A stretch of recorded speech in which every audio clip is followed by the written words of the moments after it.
आज के कांड में हम हनुमान जी द्वारा लंका का वर्णन देखेंगे। जब हनुमान जी लंका पहुँचे, नाना तरुफल फूल सुहाए, खग मृग वृंद देखी मन भाए।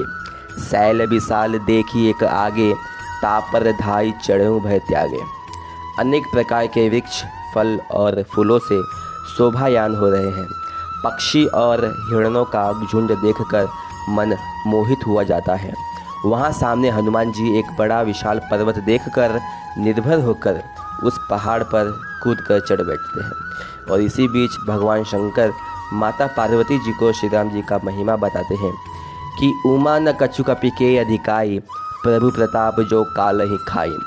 गिर पर चढ़ी लंका तहीं देखी, कहीं न जाई अति दुर्ग विशेषी। महादेव जी कहते हैं कि हे पार्वती, इसमें हनुमान की कुछ भी अधिकता नहीं है।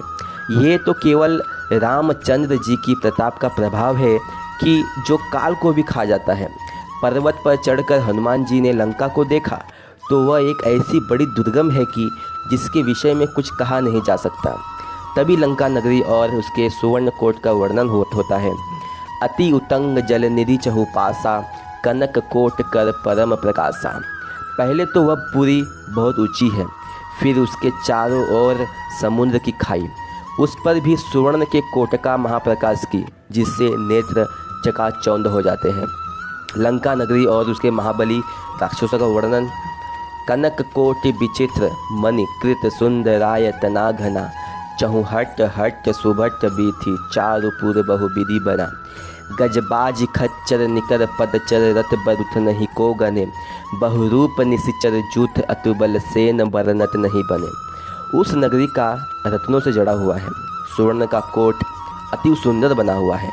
चौहाटे, दुकानें व सुंदर गलियों के बाहर उस सुंदर नगरी के अंदर बनी हुई है, जहाँ हाथी, घोड़े, खच्चर, पैदल व रथों की गिनती कोई नहीं कर सकता, और जहाँ महाबली अद्भुत रूप से राक्षसों के सेना के झुंड इतने हैं कि जिसका वर्णन किया नहीं जा सकता।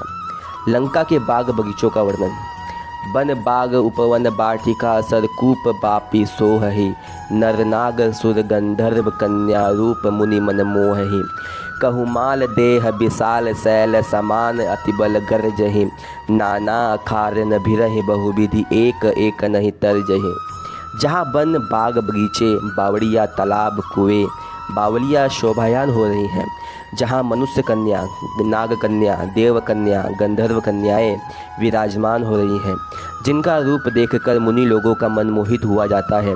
कहीं पर्वत के समान बड़े विशाल देह वाले महाबलिष्ठ मल गर्जना करते हैं और अनेक अखाड़ों में अनेक प्रकार से भिड़ रहे हैं और आपस में एक दूसरे को जब पटक पटक कर गर्जना कर रहे हैं।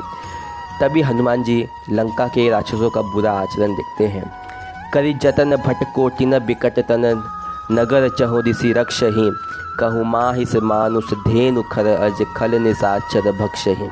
एहि लागी तुलसी इनकी कथा, कछु एक है कही, रघुबीर सरती रथन सरी नहीं, त्याग कतिपय हहि सही।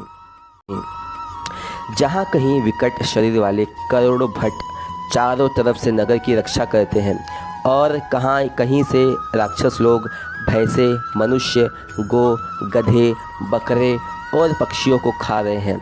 राक्षस लोगों का आचरण बहुत बुरा है। इसीलिए तुलसीदास जी कहते हैं कि मैंने इनकी कथा बहुत संक्षेप में कही है। ये महादुष्ट है, परंतु रामचंद्र जी के बानर रूप पवित्र तीर्थ नदी के अंदर अपना शरीर त्याग कर गति अर्थात मोक्ष को प्राप्त होंगे।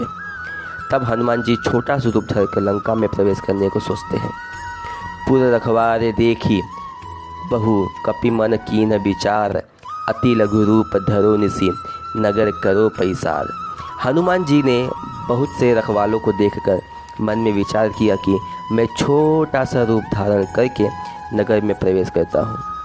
अब हनुमान जी नगर में प्रवेश करके कौन सा कांड करते हैं, ये जानने के लिए आपको वेट करना पड़ेगा अगले वीडियो के लिए। तब तक के लिए लाइक कीजिए, सब्सक्राइब कीजिए और बेल आइकन को दबा के रखिए ताकि आपको नेक्स्ट वीडियो का नोटिफिकेशन मिलता है।